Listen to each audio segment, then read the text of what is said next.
អត់ចេះកាត់វីដេអូប៉ុន្តែចង់មានវីដេអូផុសដូចគេដូចឯងដែរ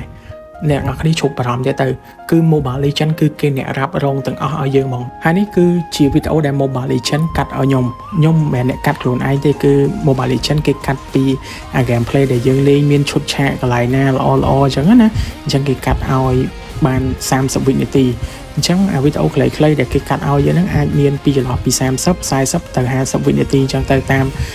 gameplay ដែលយើងមានឈុតឆាកល្អតាមហ្នឹងអញ្ចឹងលែងព្រួយបារម្ភទៀតទៅអត់ចេះកាត់វីដេអូហើយវីដេអូនេះគឺអត់មានអី app អីញ៉ៃយកមកកាត់យកមកអីទេគឺ Mobile Legend អ្នកកាត់ឲ្យ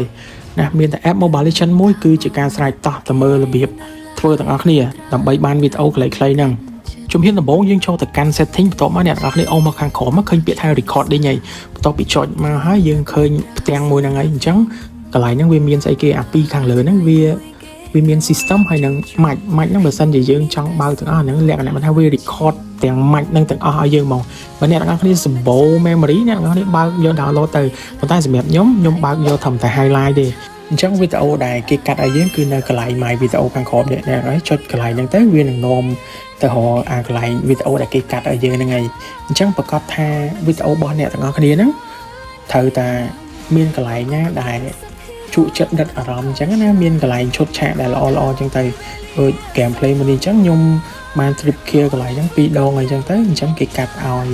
បាន30វិនាទីអញ្ចឹងប៉ុណ្ណឹងយើងអាចល្មមយកទៅផុសមិនថា page ឬក៏ TikTok បានហើយអញ្ចឹងបើយើងចង់ផុសភ្លាមហើយយើងគ្រាន់តែចុចនេះទៅលើរូប Facebook ឬក៏ TikTok ហ្នឹងទៅអាហ្នឹងយើងផុសភ្លាមហើយតែបើយើងអត់ចង់ផុសភ្លាមទេយើងគ្រាន់តែចុចអាកន្លែង download គេនេះយើងចង់ផុសពេលណាផុសពេលហ្នឹងទៅអញ្ចឹងវីដេអូហ្នឹងគឺមានតែប៉ុណ្្នឹងទេអញ្ចឹងឡើងជាបញ្ហាសម្រាប់គ្នាយើងណាដែលអត់ចេះកាត់វីដេអូកាត់អីទៀតអញ្ចឹងវីដេអូត្រឹមតែ30 40 ឬក៏50វិនាទីហ្នឹងយើងអាចយកមកផុសបានហើយអញ្ចឹងវីដេអូហ្នឹងគឺមានតែប៉ុណ្្នឹងទេអរគុណសម្រាប់ការតាមដានទស្សនាពីដើមរហូតដល់ចប់ជូនពរអ្នកនរគ្នាសុខភាពល្អសំណាងល្អជួបគ្នានៅវីដេអូក្រោយទៀតបាយបាយ